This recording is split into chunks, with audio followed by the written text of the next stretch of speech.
고요함이 내려앉은 차 안. 강수연이 두고 내린 실크 스카프의 낯선 향수 냄새가 내 코를 자극했다. 그건 강수연이 한 번도 쓰지 않던 농염하면서도 어딘가 퇴폐적인 향이었다.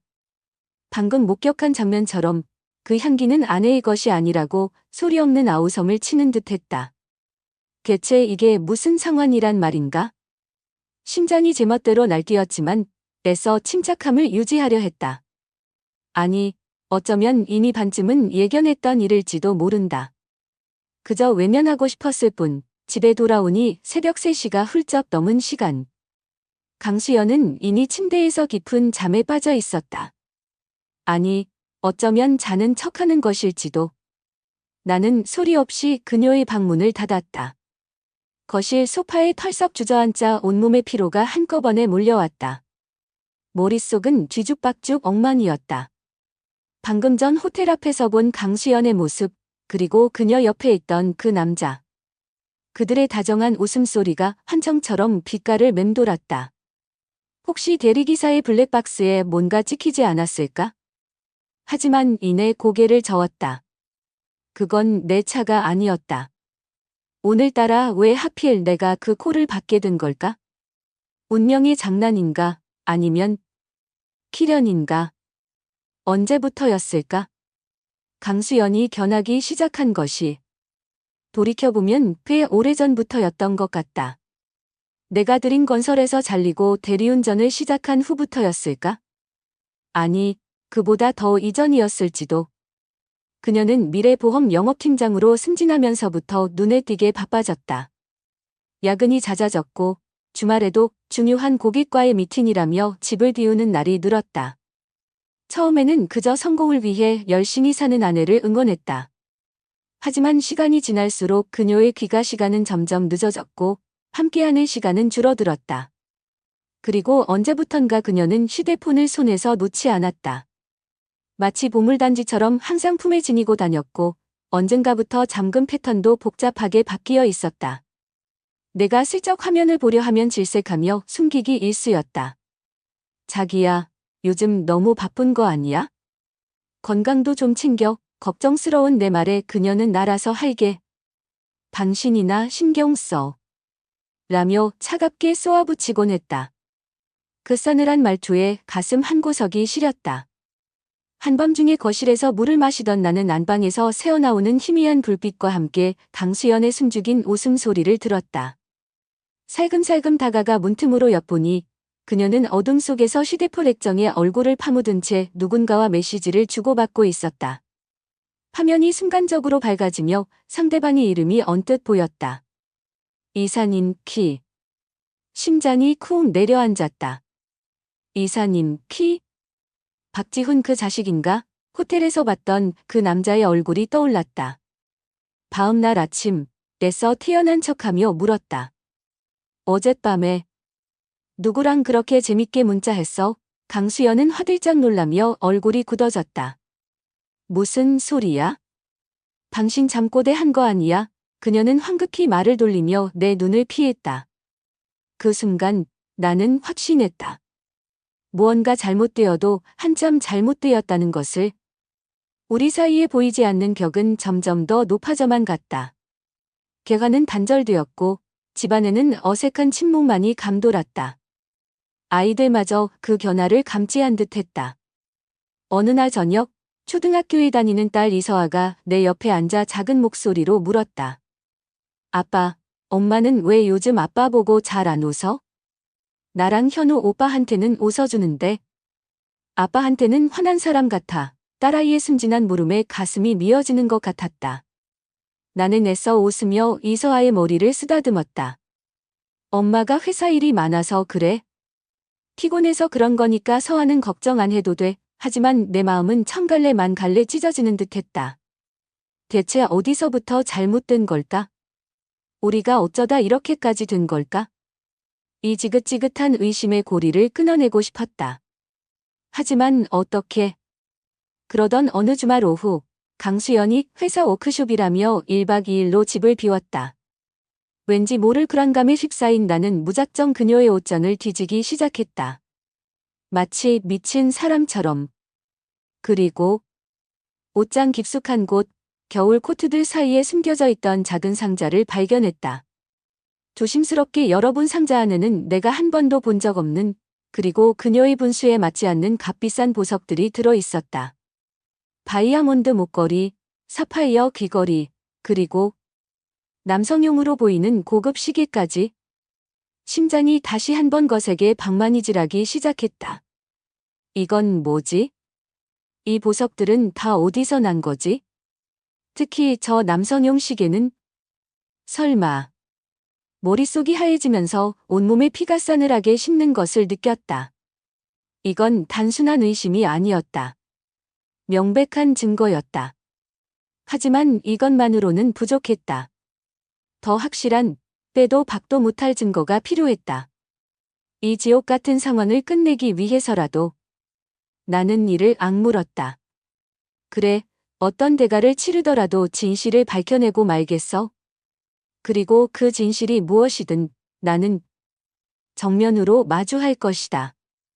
설령 그것이 내 삶을 송두리째 뒤흔들어 놓을지라도. 손에 들린 값비싼 보석들, 특히 그 정체불명의 남성용 시계는 차갑게 식어버린 내 심장처럼 느껴졌다. 더 이상 앉아서 기다릴 수만은 없었다.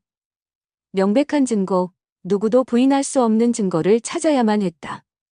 설령 그 과정이 내 살을 도려내는 것만큼 고통스러울지라도. 그래, 강수연, 당신의 뒤를 밟아서라도 모든 걸 알아내고 말겠어. 이런 결심을 하는 내 자신이 혐오스러웠지만 멈출 수는 없었다. 이미 나는 벼랑 끝에 서 있었으니까. 다음 날부터 나는 그림자처럼 강수연의 뒤를 쫓기 시작했다. 마음은 무거웠지만 발걸음은 이상하리만치 단호했다. 며칠 후 강수연은 아침 일찍부터 화사하게 화장을 하고 값비싼 옷으로 치장한 채 집을 나섰다.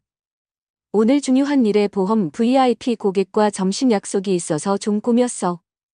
저녁 늦을지도 몰라. 그녀의 목소리는 평소보다 한 톤 높았고 어딘지 모르게 들떠보였다. 나는 말없이 고개를 끄덕였지만 속으로는 칼날 같은 의심이 돋아나고 있었다. 과연 그럴까? 강수연이 탄 택시의 뒤를 내 낡은 차로 조심스럽게 따라붙었다. 심장이 격렬하게 요동쳤다.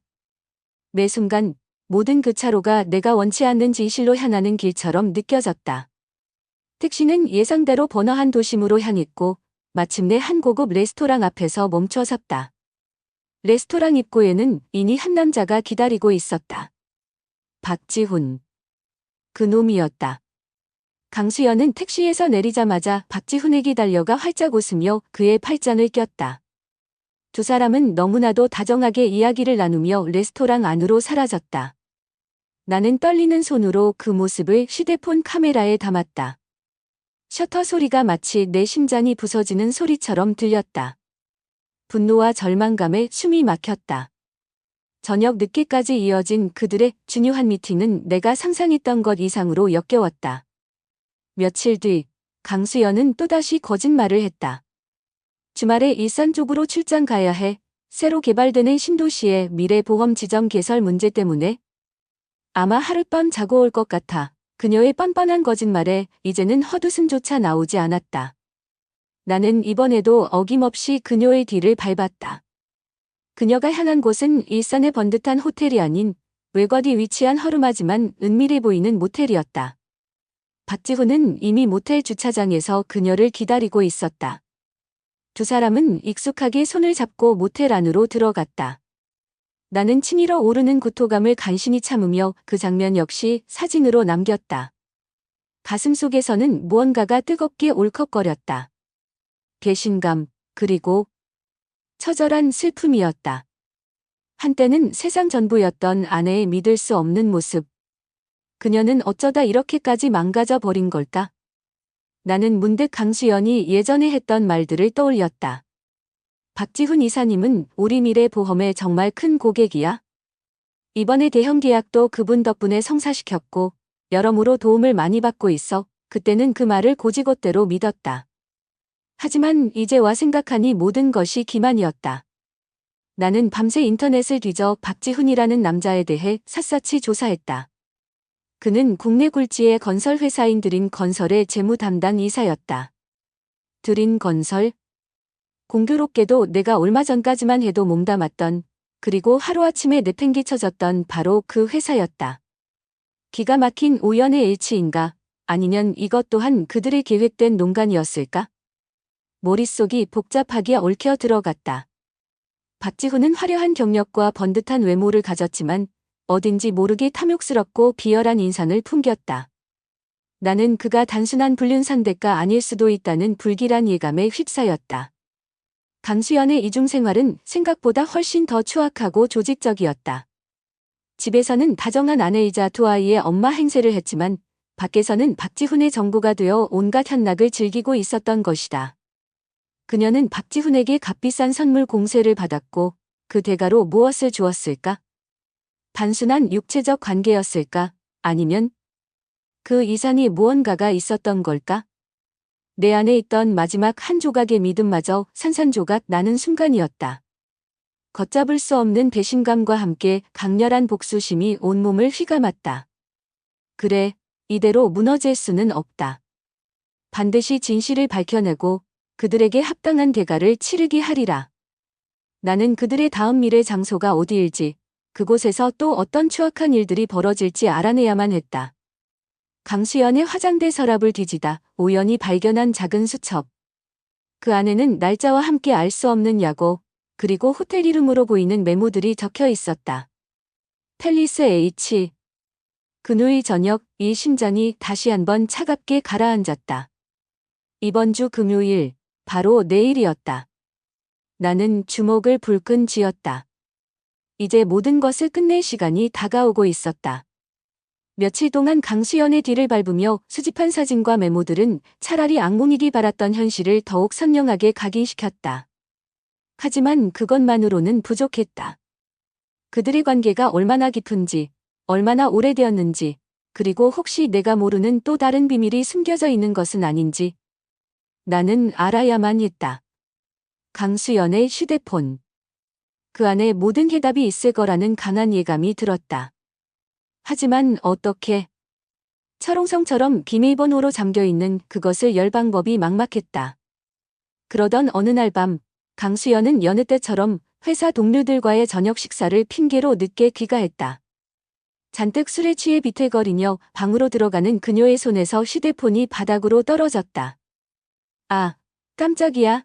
강수연은 혀가 꼬인 발음으로 중얼거리며 휴대폰을 다시 주우려 했지만 몸을 제대로 가누지 못하고 침대 위로 쓰러져 버렸다.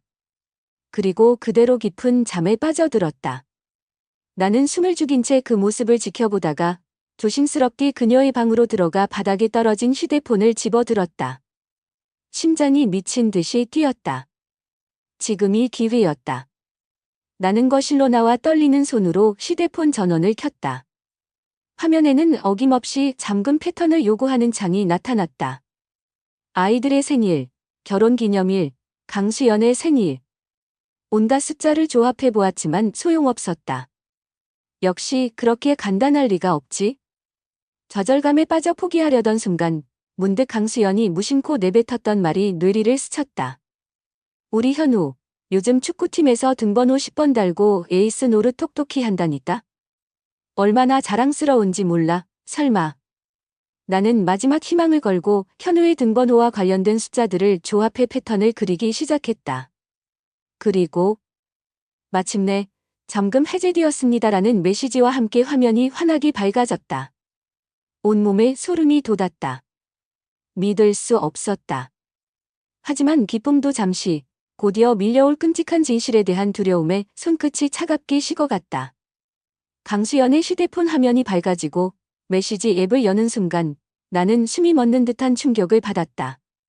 그곳에는 차마 눈뜨고 볼 수 없는 역겹고 추악한 대화들이 빼곡하게 채워져 있었다. 박지훈. 그놈과의 메시지였다. 최소한 서너 달은 좋게 넘어 보이는 기간 동안 그들은 거의 매일같이 연락을 주고받고 있었다. 처음에는 미래보험의 업무와 관련된 이야기로 시작되는 듯했지만 얼마 지나지 않아 노골적인 애정 표현과 음담패설로 가득 찼다. 오늘 수연 씨 너무 섹시했어. 또 보고 싶네. 박지훈 씨 목소리만 들어도 흥분돼. 빨리 안고 싶어. 자기야, 다음 주 부산 여행 기대되지? 우리 둘만의 비밀스러운 시간, 이 단어 하나하나가 비수처럼 내 가슴에 박혔다. 키가 거꾸로 솟는 기분이었다. 사진첩에는 더욱 가관인 장면들이 담겨 있었다.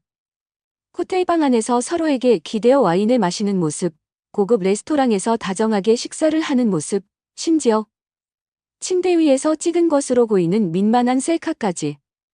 나는 구역질을 참으며 화면을 넘겼다. 그들이 함께 시간을 보냈던 장소들은 내가 상상했던 것보다 훨씬 더 다양했다. 강남의 고급 바, 한적한 교외의 골프장, 그리고 이름 모를 수많은 호텔들. 매 순간 나는 배신감에 몸서리쳤다. 20년을 함께 살아온 아내에 대한 믿음과 사랑이 산산조각 나는 소리가 들리는 듯했다. 그리고 가장 충격적인 것은 다음 주말로 예정된 그들의 부산 여행 계획이었다. 강수연은 내게 미래보험의 중요한 전국 지점장 회의에 참석해야 한다며 2박 3일간 집을 비운다고 했었다. 나는 그 말을 철석같이 믿고 아이들과 함께 그녀를 응원했었다. 그런데 그 모든 것이 거짓이었다니. 그녀는 나와 아이들을 완벽하게 속이고 박지훈 그놈과 미로 여행을 떠날 계획이었던 것이다. 아, 이 얼마나 끔찍한 대신인가. 분노와 절망 속에서 메시지 내용을 좀 더 자세히 살펴보던 중 나는 더욱 경악스러운 사실을 발견했다. 박지훈은 단순히 강수연의 육체만을 탐한 것이 아니었다. 그는 강수연을 통해 미래 보험의 내부 정보들을 빼돌리고 있었다. 다름 아닌 들인 건설의 대규모 단체 보험 계약과 관련된 정보들이었다.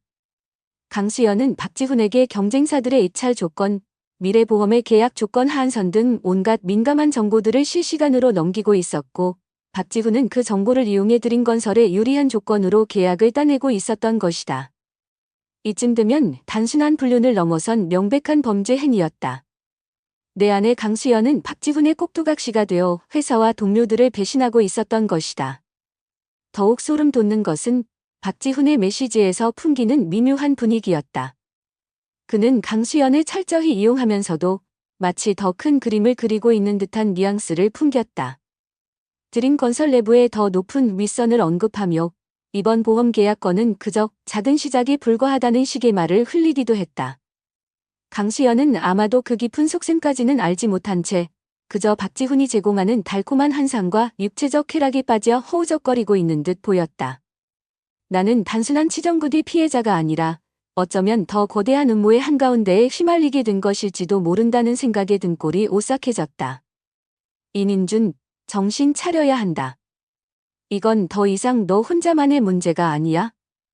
나는 떨리는 손으로 강수연과 박지훈의 메시지 내용, 통화 기록, 그리고 함께 찍은 사진들을 모두 내 휴대폰으로 옮겨 담았다. 명백한 증거들이었다. 이제 모든 것이 명확해졌다. 내 아내는 나를 배신했고 나는 그 배신의 대가를 톡톡히 치르게 해주어야만 했다. 그것이 설령 우리 모두를 파멸로 이끄는 길이라 할지라도. 판도라의 상자가 열린 듯 강수연의 휴대폰은 온갖 추악한 기밀들을 쏟아냈다. 손에 쥔 휴대폰이 천근만근 무겁게 느껴졌다. 대체 어디서부터 잘못된 걸까? 아니, 어쩌면 처음부터 모든 것이 기만이었을지도 모른다는 생각에 온몸에 피가 싸늘하게 식어갔다. 배신감에 치를 떨면서도 나는 멈출 수 없었다. 이 지옥 같은 현실을 끝내기 위해서는 더 많은, 더 확실한 증거가 필요했으니까. 며칠 동안 밤잠을 설치며 고민을 거듭했다. 당장이라도 강수연과 박지훈 그 두 인간의 머리채를 잡고 이 모든 추악한 진실을 세상에 폭로하고 싶었지만 그것은 너무나 감정적인 대응이었다. 나는 아이들을 생각해야 했다. 그리고 나 자신을 위해서라도 좀 더 냉정하고 치밀하게 움직여야 했다. 복수는 차갑게 식혀서 하는 것이라고 했던가? 나는 2개의 익명 편지를 작성했다. 하나는 강수연이 다니는 미래보험 감사팀 앞으로, 다른 하나는 박지훈이 몸담고 있는 드림건설 윤리경영팀 앞으로였다. 편지에는 그들의 부적절한 관계와 회사 기밀 유출 정황을 상세히 기술했고 내가 확보한 증거 중 일부를 암호화하여 첨부했다. 이제 주사위는 던져졌다. 과연 그들은 어떤 반응을 보일까? 혹시 이 모든 것이 수포로 돌아가지는 않을까? 불안과 초조함 속에서 나는 하루하루를 피 말리는 심정으로 기다렸다. 그러던 어느 늦은 밤, 대리운전 호출 알림이 울렸다. 강남의 한 고급 유흥가였다. 익숙한 호출 지역이었지만 그날따라 왠지 모르게 불길한 예감이 엄습했다. 설마 하는 마음으로 목적지로 향했다. 그리고 그곳에서 나는 또다시 운명의 장난과 마주해야 했다. 잔뜩 술에 취해 비틀거리며 나오는 손님은 다름 아닌 박지훈, 그놈이었다. 이번에는 강수연 없이 혼자였다. 그는 나를 전혀 알아보지 못하는 듯했다. 하긴 어두컴컴한 밤길에 모자를 푹 눌러 쓴 대리운전 기사의 얼굴을 누가 유심히 기억이나 할까? 나는 애써 태연한 척하며 그의 차에 올라탔다. 박지훈은 차에 타자마자 술주정을 늘어놓기 시작했다. 아, 오늘 진짜 술 한 번 제대로 마셨네. 기분 최고야. 그는 혀 꼬인 소리로 떠들어대며 연신 고급 시계를 매만졌다. 어디서 많이 본 시계였다. 강수연의 옷장에서 발견했던 바로 그 시계였다. 역시 내 예상이 맞았어. 저 시계는 박지훈의 것이었고 강수연은 그에게서 받은 다른 선물들과 함께 고이 모셔두었던 것이다. 치밀어 오르는 분노를 억누르며 운전대를 꽉 잡았다. 기사 양반, 내가 요즘 아주 끝내주는 여자를 하나 만났거든? 미래보험에 다니는 아가씨인데 아주 그냥 죽여줘. 박지훈은 희죽거리며 말을 이었다. 얼굴도 예쁘고 몸매도 끝내주는데 얼마나 순진한지 몰라. 내가 조금만 잘해줘도 홀딱 넘어온다니까. 덕분에 이번에 들인 건설에서 골치 아팠던 단체보험 계약도 아주 헐값에 해결했지 뭐야. 하하하. 그 여자 남편은 뭐 하는 놈인지. 아마 대리운전이나 하면서 빌빌거리겠지. 그런 한심한 놈팽이 옆에 있으니 나 같은 남자한테 안 넘어오고 배기겠어? 순간 내 머릿속에 무언가가 끊어지는 소리가 들렸다. 이 개자식. 당장이라도 차를 세우고 그 더러운 면상을 갈겨버리고 싶었지만 나는 간신히 이성을 붙잡았다. 아직은 때가 아니었다. 그의 입에서 더 많은 정보가 흘러나올 수도 있었다. 나는 최대한 감정을 숨긴 채 아무렇지 않은 목소리로 물었다. 이야, 이사님 능력 좋으시네요. 그런 여자분 만나기도 쉽지 않은데. 혹시 그 여자분께 뭐 특별한 선물이라도 하셨습니까? 내 말에 박지훈은 더욱 의기양양해져서 떠들어댔다. 선물. 당연하지. 여자들은 그런 거에 약하거든. 얼마 전에는 부산 여행도 같이 다녀왔지. 완전 뿅 가더라고. 멍청한 건지 순진한 건지 내가 시키는 대로 회사 내부 정보도 술술 풀어주고 말이야. 이번 들인 건설 프로젝트 수주에도 그 정보가 꽤 쏠쏠하게 쓰였다니까. 크크크. 그는 말을 마치고는 만족스러운 듯 크게 웃었다. 부산 여행. 강수연이 중요한 세미나라고 거짓말을 하고 다녀왔던 바로 그 여행이었다. 그 모든 것이 나를 속이기 위한 치밀한 계획이었던 것이다. 그런데 그의 다음 말은 나를 더욱더 깊은 혼란 속으로 빠뜨렸다. 사실 이번 거는 위에 계신 그분 지시사항이기도 했고 말이야. 그분 라인 한번 잘 타면 나도 이제 탄탄대로 아니겠어? 미래보험 그 여자는 그냥 장기판의 졸 같은 거지. 필요 없어지면 언제든 버리면 그만이고. 그분? 드림건설 내부의 더 높은 권력자를 의미하는 것인가? 그렇다면 이건 단순한 불륜이나 정보 유출 사건이 아닐 수도 있었다. 어쩌면 박지훈은 그저 거대한 빙산의 일각에 불과하고 그 뒤에는 더 추악하고 거대한 음모가 숨겨져 있는 것일지도 모른다는 생각이 들었다. 강수연은 정말 아무것도 모르고 그저 이용만 당하고 있는 것일까? 아니면 그녀 또한 이 모든 음모의 공범일까? 머릿속이 터질 것 같았다. 박지훈을 그의 호화로운 오피스텔 앞에 내려주고 나서도 나는 한참 동안 운전석에 앉아 멍하니 앞만 바라보았다. 그의 역겨운 목소리와 추악한 웃음소리가 귓가에 생생하게 맴돌았다. 분노와 배신감, 그리고 알 수 없는 불안감이 온몸을 휘감았다. 하지만 동시에 묘한 안도감 또한 느껴졌다. 이제 모든 것이 명확해졌으니까 더 이상 불확실한 의심 속에서 괴로워할 필요가 없었다. 강수연은 나를 배신했을 뿐만 아니라 박지훈에게 철저히 이용당하고 있었다. 그리고 박지훈은 단순한 바람둥이를 넘어 더 큰 범죄에 연루되어 있을 가능성이 높았다. 이제 내가 무엇을 해야 할지는 분명해졌다. 이 모든 것을 끝장내야 한다. 그리고 그들을 심판대에 세워야 한다. 며칠 후 익명의 제보가 효력을 발휘하기 시작했다. 미래보험과 드림건설 양쪽 모두에서 내부 조사가 시작되었다는 소문이 파다하게 퍼졌다. 그리고 얼마 지나지 않아 강수연은 회사로부터 긴급 호출을 받고 창백한 얼굴로 귀가했다. 그녀의 떨리는 손과 불안한 눈빛은 모든 것을 말해주고 있었다. 올 것이 왔구나.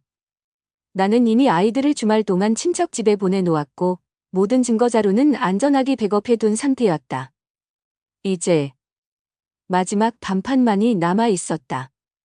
강수연 씨, 우리 이야기 좀 해야겠어? 내 낮고 단호한 목소리의 거실 소파에 앉아 멍하니 TV를 보던 강수연이 화들짝 놀라 나를 돌아보았다. 평소와 다른 내 분위기를 감지했는지 그녀는 손에 들고 있던 리모컨을 탁자 위에 내려놓았다. 그녀의 눈동자가 불안하게 흔들리고 있었다. 무슨 일인데 그래요? 당신 회사에서 지금 어떤 상황인지, 그리고 박지훈이라는 그 작자와 어떤 관계인지 내가 다 알고 있다는 것부터 말해야겠군. 내 말에 강수연의 얼굴에서 핏기가 사라졌다. 그녀는 무언가 말을 하려다 말고 입술만 달싹거렸다. 방황한 기색이 역력했다. 어떻게 알았냐는 듯, 믿을 수 없다는 듯 그녀의 눈동자는 커다랗게 뜨여 있었다.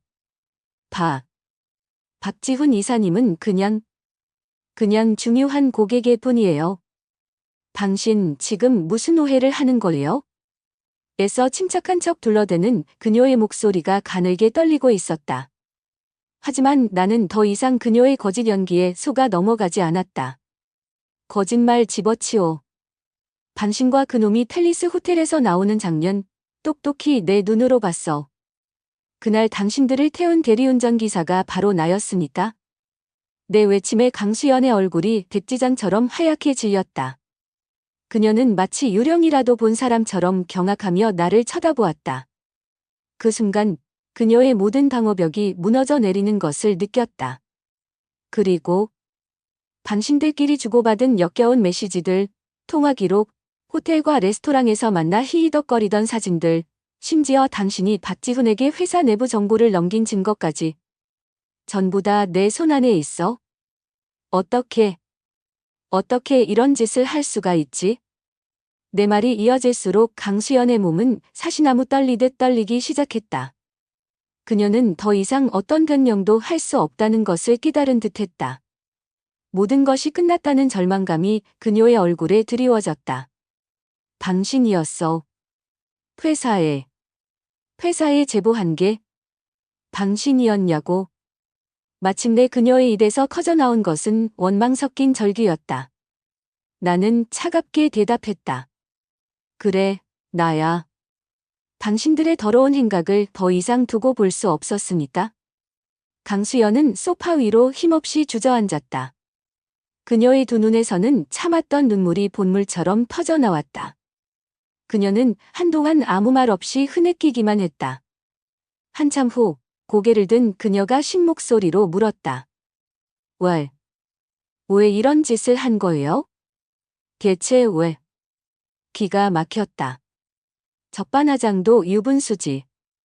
명백한 잘못을 저지른 것은 자신들이면서 어떻게 나에게 이런 질문을 할 수 있단 말인가? 강수연.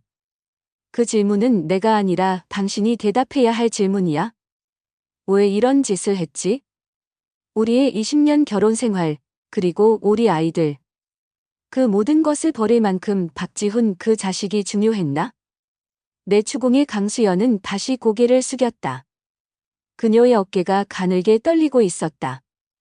그 사람은 당신을 진심으로 생각하지 않아? 당신이 주는 정보와 당신 몸뚱어리만 탐했을 뿐이라고.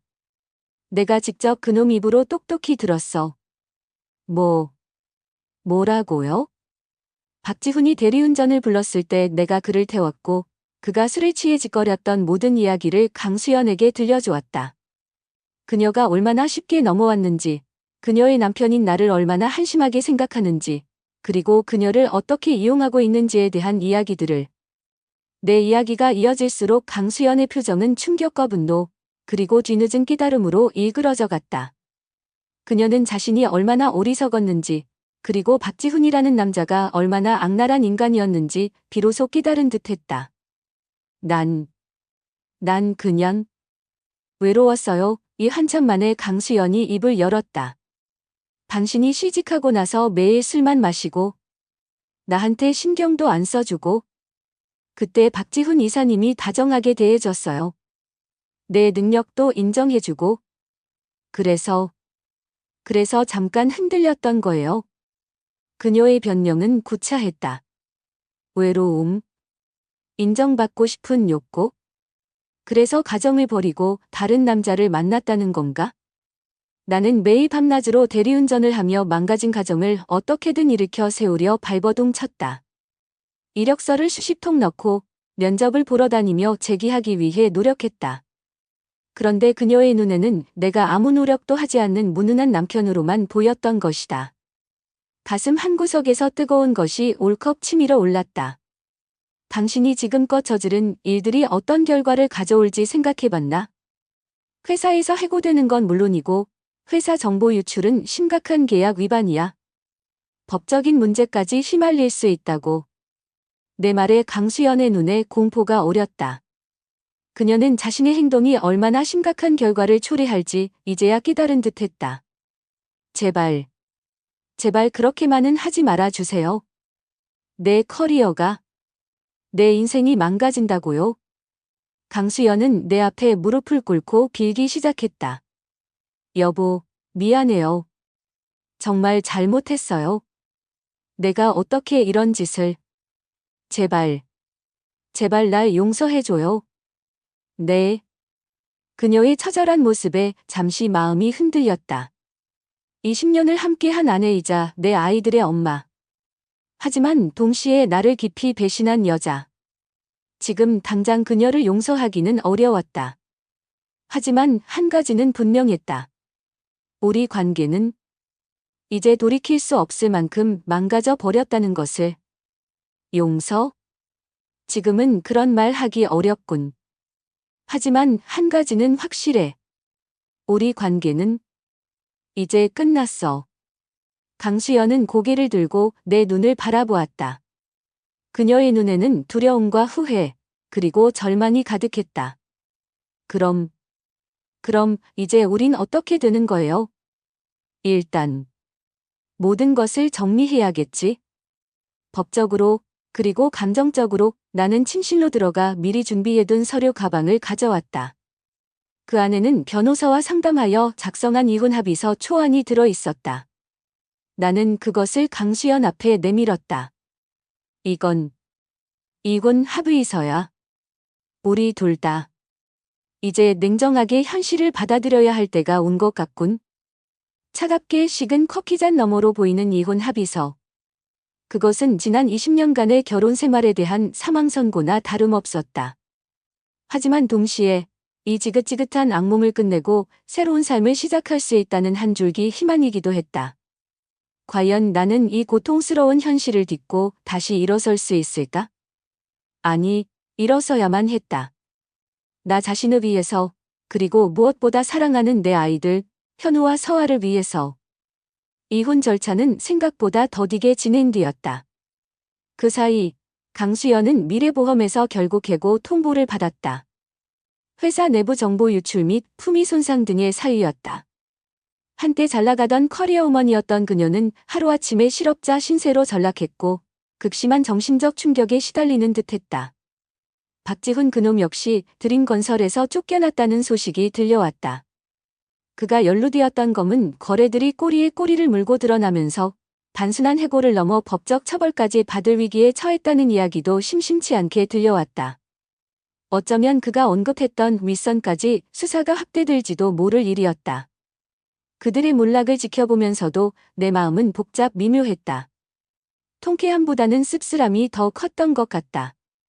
한때 사랑했던 사람, 그리고 내 아이들의 엄마가 저렇게까지 망가지는 모습을 보는 것은 결코 유쾌한 일이 아니었으니까. 가장 힘든 과정은 아이들에게 이혼 사실을 알리는 것이었다. 나는 아이들을 상처 주지 않기 위해 최대한 담담하게 그리고 솔직하게 모든 것을 설명하려 노력했다. 현우야, 서아야. 아빠랑 엄마가 이제 각자의 길을 가기로 했어. 하지만 이건 너희들 잘못이 절대 아니야. 그리고 아빠, 엄마가 너희를 사랑하는 마음은 조금도 변하지 않을 거야. 영원히. 중학생인 현우는 내 말을 묵묵히 듣고 있었다. 녀석은 이미 어렴풋이 모든 것을 짐작하고 있었는지도 모른다. 하지만 초등학생인 서아는 달랐다. 싫어. 아빠, 엄마 헤어지는 거 싫어. 왜 우리만 이렇게 돼야 해? 으앙. 서아는 내 품에 안겨 한참을 서럽게 울었다. 그 작은 어깨가 들썩일 때마다 내 가슴도 함께 무너져 내리는 것 같았다. 아이들의 눈물 앞에서 나는 죄인이 될 수밖에 없었다. 정말이지, 이것이 내가 내린 결정의 가장 아픈 결과였다. 결국 우리는 아이들 양육 문제에 대해 합의했다. 강수연이 당장 경제적으로 자립하기 어려운 상황임을 고려하여 주 양육권은 그녀에게 넘기기로 했다. 대신 나는 매달 충분한 양육비를 지급하고 주말마다 아이들을 만나 아빠로서의 역할을 다하기로 약속했다. 더 이상 아이들에게 상처를 주고 싶지 않았기에 나는 기꺼이 한 발 물러섰다. 그것이 아이들을 위한 최선의 선택이라고 믿었으니까. 이혼 서류의 마지막 도장을 찍고 나서 나는 오랫동안 정들었던 집을 나왔다. 강수연과 아이들은 그곳에 계속 살기로 했고 나는 근처에 작은 원룸을 얻어 새로운 보금자리를 꾸렸다. 텅 빈 방 안에는 낡은 침대와 책상 하나뿐이었지만 이상하게도 마음은 홀가분했다. 모든 것을 처음부터 다시 시작해야 한다는 막막함보다는 드디어 이 지긋지긋한 굴레에서 벗어났다는 해방감이 더 컸던 것 같다. 나는 낮에는 새로운 직장을 구하기 위해 이력서를 쓰고 면접을 보러 다녔고 밤에는 여전히 대리운전을 하며 생활비를 벌었다. 49이라는 나이는 제 취업 시장에서 결코 젊은 나이가 아니었다. 수십 군데 이력서를 넣었지만 대부분 서류 전형에서부터 낙방하기 일쑤였다. 간혹 면접 기회를 얻더라도 경력이 너무 많으시네요. 혹은 우리 회사와는 맞지 않는 것 같습니다라는 정중하지만 차가운 거절의 말만 돌아올 뿐이었다. 좌절감이 밀려왔지만 포기할 수는 없었다. 나만 바라보는 아이들을 생각하며 이를 악물었다. 그러던 어느 날 뜻밖의 연락을 받았다. 예전에 함께 일했던 드림 건설 시절의 후배였다. 선배님, 혹시 지금 일자리 알아보고 계시면 저희 회사 한번 와보실래요?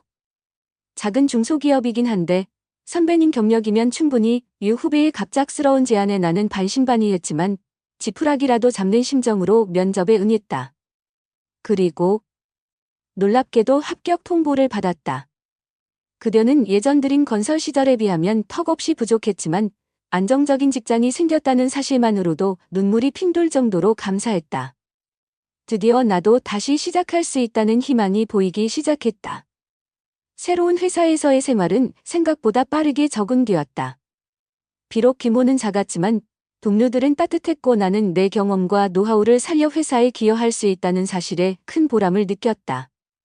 그리고 무엇보다 더 이상 밤늦게까지 대리운전을 하지 않아도 된다는 사실이 나를 가장 기쁘게 했다. 규칙적인 생활을 하게 되면서 몸도 마음도 한결 가벼워졌다.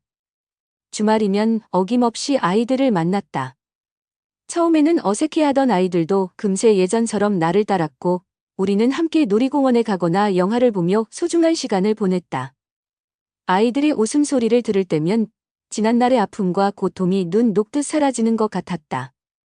그래, 나에게는 아직 지켜야 할 소중한 존재들이 있었다. 그리고 그들을 위해서라면 나는 어떤 어려움도 헤쳐나갈 수 있을 것이다. 아직 끝나지 않은 내 인생의 다음 장을 향해 나는 다시 한번 힘차게 발걸음을 내디뎠다. 어쩌면 이것이 진정한 나의 재건, 나의 새로운 시작일지도 모른다는 예감과 함께 그로부터 6달이라는 시간이 흘렀다. 믿기지 않겠지만 나는 더 이상 새벽 찬 공기를 가르며 취객을 상대하던 피곤과 절망에 찌든 대리운전 기사 이민준이 아니었다. 물론 삶이 하루아침에 드라마틱하게 바뀐 것은 아니었다. 하지만 분명한 것은 나는 아주 조금씩 그러나 단단하게 앞으로 나아가고 있다는 사실이었다. 후배의 도움으로 입사한 중소건설회사는 예전 드림 건설에 비하면 초라했지만 나에게는 더없이 소중한 일터였다. 월급은 예전만큼 많지 않았지만 정해진 시간에 출근하고 퇴근하며 동료들과 땀 흘려 일하는 하루하루가 감사했다. 나는 그곳에서 내 지난 경력과 지식을 활용하여 회사에 기여했고 점차 동료들과 상사에게 인정을 받기 시작했다. 작은 성공들이 쌓이면서 나는 잃어버렸던 자존감과 자신감을 조금씩 회복해 나갔다. 더 이상 나는 실패한 중년 가장이라는 낙인에 스스로를 가두지 않았다. 아이들과의 관계는 오히려 예전보다 더 깊어졌다. 주말이면 나는 온전히 현우와 서아를 위한 시간을 보냈다. 함께 놀이공원에 가서 신나게 소리도 질렀고 극장에서 최신 영화를 보며 웃고 울기도 했다. 때로는 집에서 맛있는 음식을 만들어 먹으며 시시콜콜한 이야기를 나누기도 했다.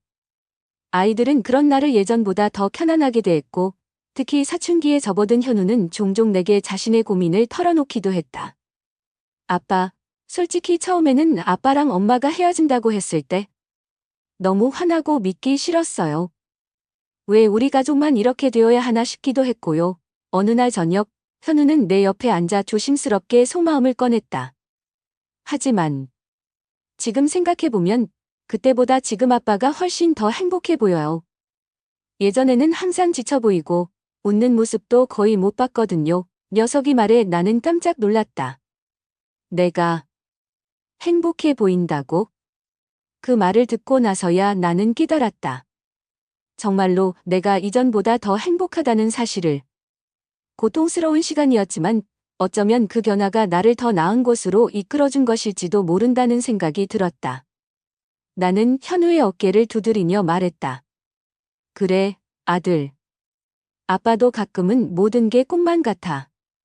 하지만 중요한 건 우리가 어떤 상황에서도 희망을 잃지 않고 앞으로 나아가는 거라고 생각해. 현우는 내 말을 이해한다는 듯 고개를 끄덕였다. 강수연과는 아이들 문제로 간간히 연락을 주고받았다. 그녀 역시 작은 회사에 취직하여 새로운 삶을 시작했다고 했다. 우리는 더 이상 과거의 상처를 들추거나 서로를 원망하지 않았다. 그저 아이들의 부모로서 최소한의 예의와 존중을 지킬 뿐이었다. 그러던 어느 날 아이들 여름방학 계획을 논의하기 위해 카페에서 강수연과 마주 앉았다. 예전과 달리 우리는 어색함 없이 대화를 나눌 수 있었다. 민준 씨. 그동안 정말 미안했어요. 갑자기 강수연이 입을 열었다. 그녀의 눈에는 진심 어린 후회가 담겨 있었다. 이제 와서 이런 이야기하는 게 무슨 의미가 있겠냐마는.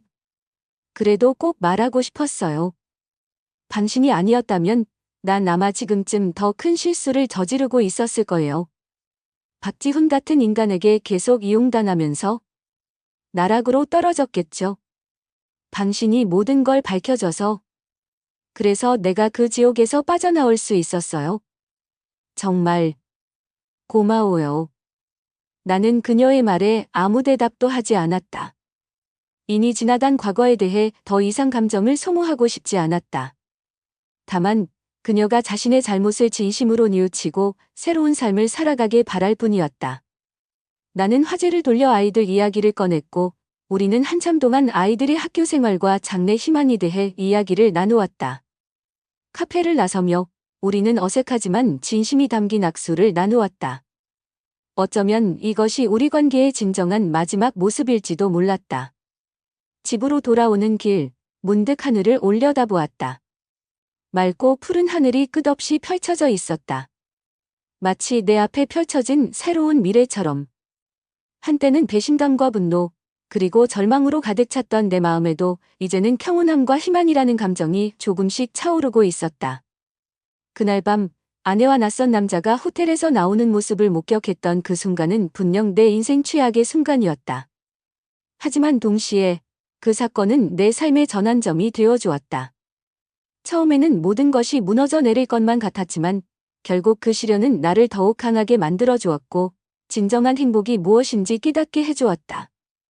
작은 원룸 창문으로 쏟아져 들어오는 별빛을 바라보며 나는 생각했다. 인생은 예측할 수 없는 여정이지만 중요한 것은 어떤 상황에서도 자신의 가치를 잃지 않고 꿋꿋하게 앞으로 나아가는 것이라고. 그리고 언젠가는 모든 아픔이 지나가고 새로운 시작이 우리를 기다리고 있다는 것을. 이제 정말 새롭게 시작이다. 나는 혼잣말을 하며 희미하게 미소 지었다. 내일은 또 다른 하루가 시작될 것이고 나는 더 이상 과거에 얽매이지 않은 진정한 자유를 찾은 새로운 이민준으로 살아갈 것이다. 비록 모든 상처가 완전히 아문 것은 아니지만 나는 이제 그 상처를 안고도 웃을 수 있는 용기를 얻었다. 그것만으로도 충분했다. 내 인생의 두 번째 막이 이제 막 오르고 있었다.